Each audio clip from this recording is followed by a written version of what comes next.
Welcome to the prophet Micah. We're going to go through, I believe it's 9 chapters.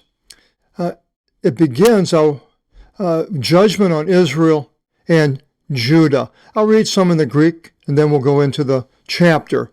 Ke ageneto logos Kyriou pros Mikean ton tu morasti en imeres Ioatham ke Ahaz, ke Ezekiel, Vasileon Juda, Iper on ide peri Samarias, ke peri Jerusalem. And it came to pass the word of the Lord to Micah, the one of Moresheth. Now, let's go to our timeline of the prophets here, and you can see that Micah is a prophet down here during the reign, as we'll see, Jotham, Ahaz, Hezekiah, and Pekah and Hoshea at the end of end of Pekah's reign, and then Hoshea. And he was also at the same time as Hosea prophesied, towards the end of Hosea's time of prophesying, and Isaiah at the time end of his prophesying. There was Micah, and this is the timeline that we're in currently.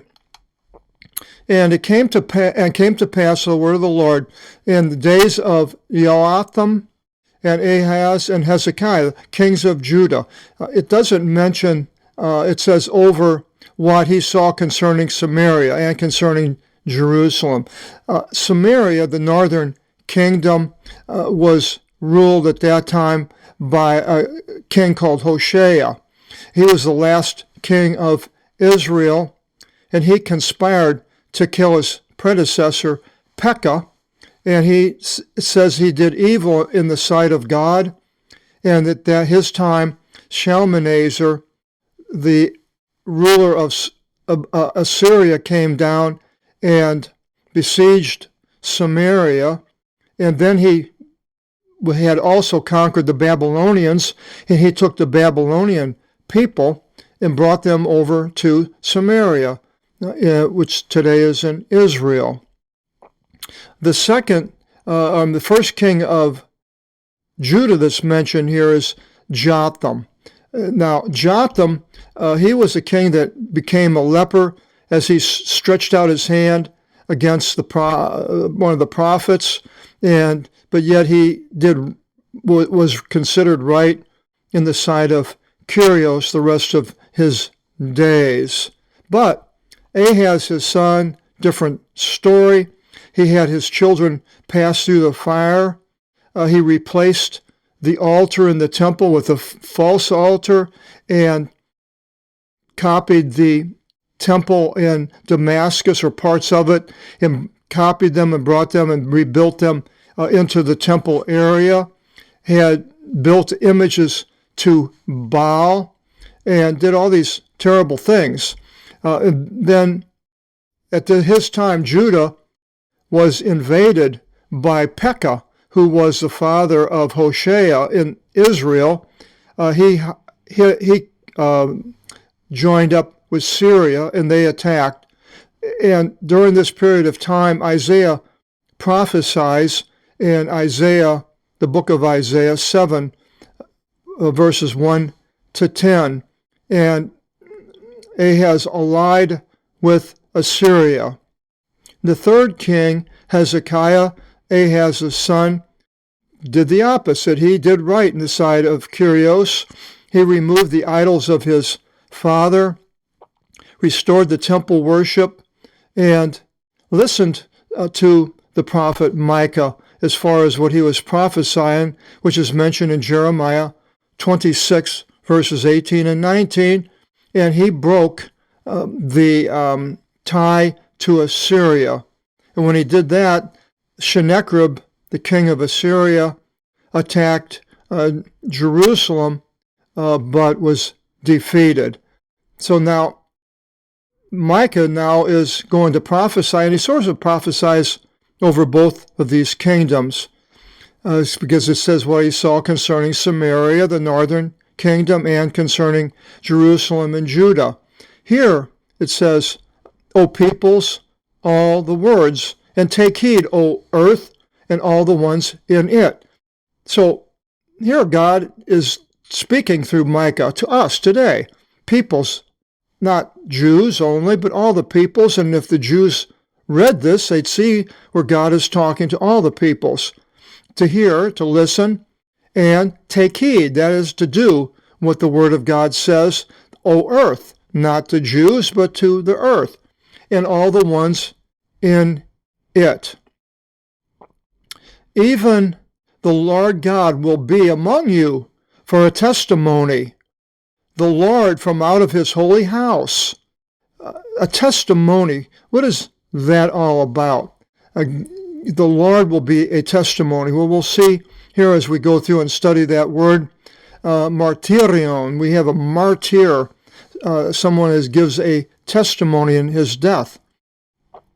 Moses was the testimony. It says in Hebrews, the New Testament, Hebrews 3, verse 5, and Moses indeed was trustworthy in all his house as an attendant for a testimony of the things going to be spoken.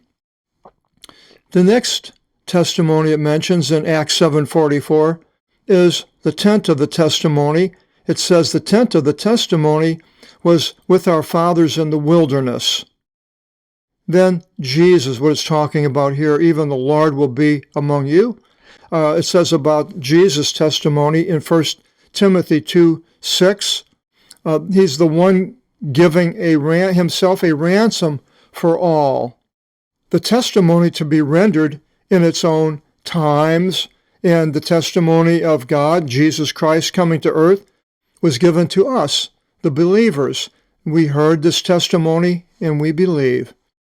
And in 2 Timothy 1:8 it says, therefore you should not be ashamed of the testimony of our Lord. He died on the cross a terrible death. Some people could ridicule that whole thing, but this is not something that we should be ashamed of, because he rose from the dead, as no one in history has done. There have been people that have died. Well, yeah, Lazarus was raised from the dead by Jesus, and so was the widow's son. But in the Old Testament, there were people that didn't die, but Elijah the prophet of one. The next testimony that talks about, Jesus says to the leper in Mark 1:44, go, show yourself to the priest, and offer for your cleansing what Moses assigned for a testimony to them. So he's sending them to the priests to show that he has power to heal. In this case, a leper, which was almost unheard of. Then the disciples were a testimony. It says in Mark 6:11, the 12 disciples, and as many as should not receive you, these ones that go out, nor should hear you. Now, it might be more than the 12, but basically he's talking to the disciples that were following him at that time. As many as should not receive you, nor should hear you. In going forth from there, shake off the dust underneath your feet for a testimony to them. So he's doing something physical, shaking the dust off there. And then the apostles, after the death of Christ, the ones that followed Jesus, in 2 Thessalonians 1:10, it says, because our testimony to you was believed in that day. And they went out, and all throughout Acts, the apostles, different apostles went out and gave testimony to people. Then us, we will be giving a testimony. In Matthew 10:18, it says, and before governors also and kings, you shall be led because of me for a testimony to them and to the nations. Now, originally he was talking to the apostles or disciples, but yet it says later that towards the end time. So this is way more than just the disciples of Jesus. It's also because of us over a long period of time if you study Matthew 10:18 in the context. Then finally, it says in Revelations 15:5, and the temple of the tent of the testimony was opened in the heaven, and you can see this tent of the testimony. Somehow, people possibly will see. It will be a testimony to those that are on the earth. And continues in verse 3, for behold, Kyrios goes forth from out of his place, and will go down, and will mount upon the heights of the earth. Now, Jesus came from the heaven. He went down and came to earth. Well, he actually was born through Mary, but he will come down at another time, and he goes back up in a cloud after his crucifixion, and he will mount upon the heights of the earth. And we see in Luke 1:78, it says, through feelings of compassion, of mercy of our God, in which the rising of the height visited us. Jesus, because of the mercy of God, sent his only Son to come testify and give testimony, and then die and rise up. Here, the rising of the height. In Ephesians 4:8, Paul says, therefore, he says, having ascended into the height, he captured the captivity, and he gave gifts to men. Now it goes on in 4, and the mountains shall be shaken from beneath him, and the valleys shall melt away as beeswax from in front of fire, and as water being carried down in a descent. Now, the mountains being shaken, this, I believe, is a future event that has not happened yet.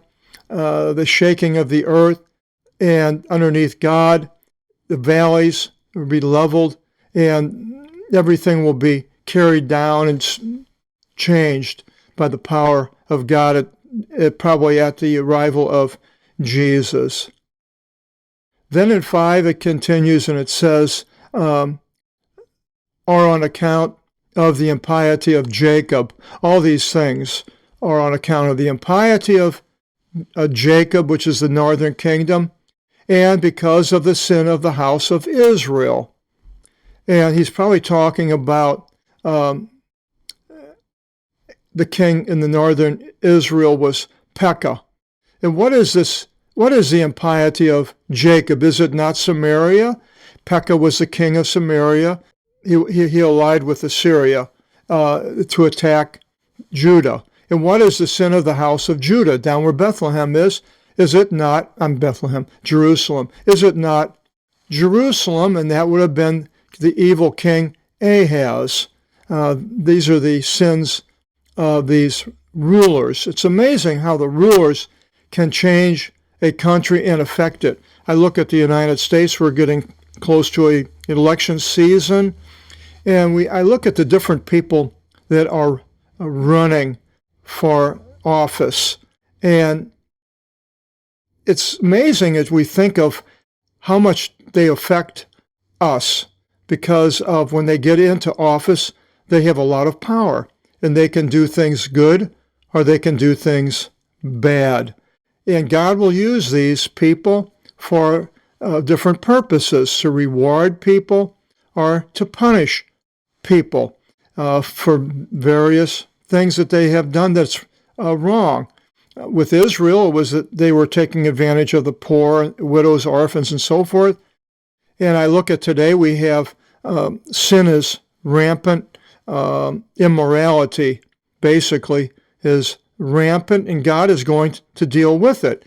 Now, he can put a man in there that doesn't do anything about the immorality, tries to solve things by economy, by making a better economy, but not really hitting the nail on the head, completely missing the nail with a hammer and hitting his finger.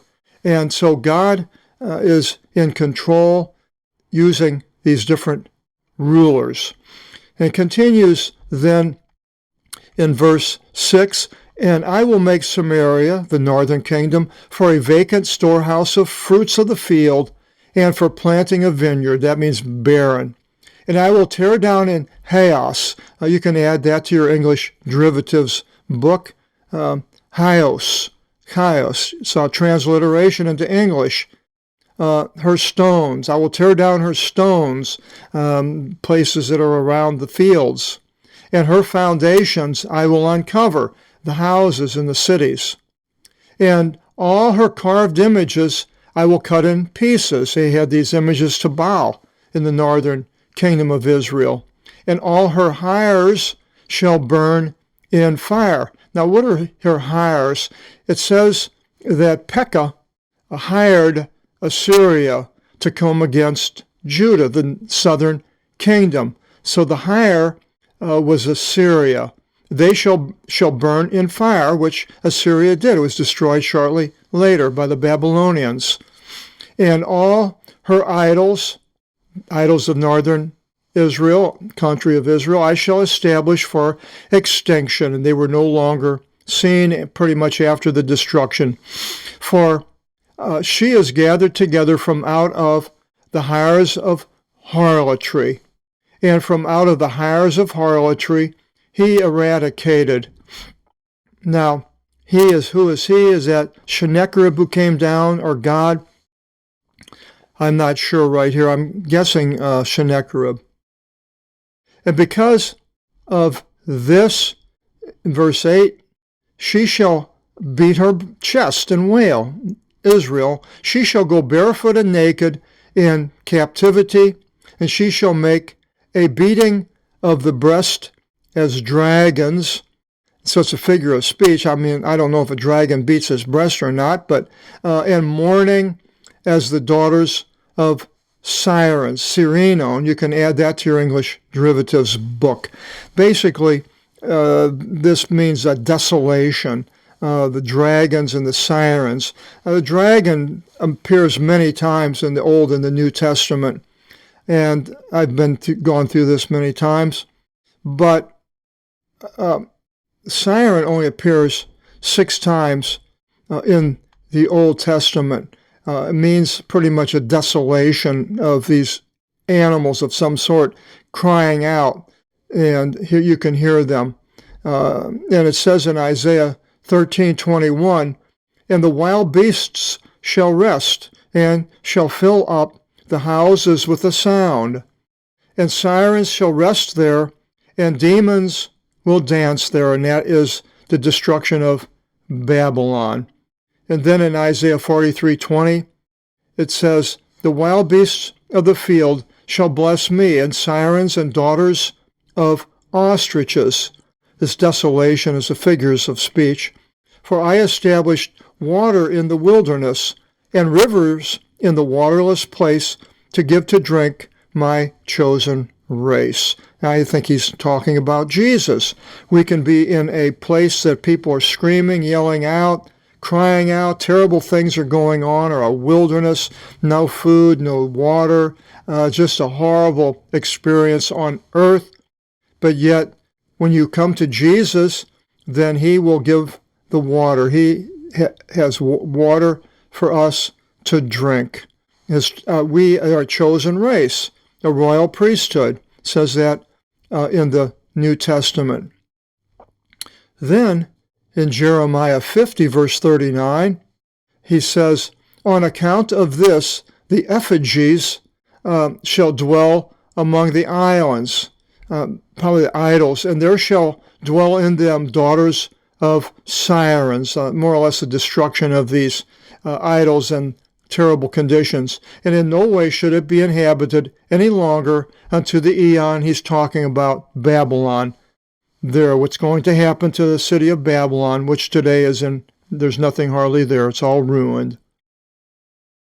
And mourning Penthos of the daughters of sirens, and mourning is a noun. It's called an abstract noun. It's not like a physical noun, a breast, or in modern days, an automobile, something that's tangible. but it's an abstract noun of something that's not physical, a mourning. It's a noun, though. In verse 9, it continues, if I get it straight here, for her calamity holds firmly of Samaria, for it went unto Judah with King Ahaz, the evil king, and it touched unto the gate of my people, unto Jerusalem, and Sennacherib came down and attacked Jerusalem. Then it continues, the ones in Gath, that's in Philistia, the Palestinians today, do not magnify yourselves, and the ones in Vakim, do not rebuild from out of your house with laughter. Now, I don't know where this place is, but wherever it is, it's going to be bad. Strew earth on your laughter, her inhabiting well her cities. There may be up in where Israel was and got destroyed by Sennacherib. Her inhabiting well her cities did not come forth. Her inhabiting Zanan beat her chest for the house next to her. She shall receive from out of your calamity of grief at the destruction by Sennacherib, I believe, who began to act for good to her dwelling in griefs. For bad things came down from the Lord upon the gates of Jerusalem, Sennacherib. And he was in Lachish, which is sort of east of Jerusalem, I don't know, 50, 60 miles. And this is where he was stationed, Sennacherib, to come against Jerusalem. And then, for bad things came down from the Lord upon the gates of Jerusalem, even noise of chariots, and ones riding, the Assyrians. Dwelling Lachish is the head of sin, Sennacherib, to the daughter of Zion. And this would have been at the time of Hezekiah, the good king.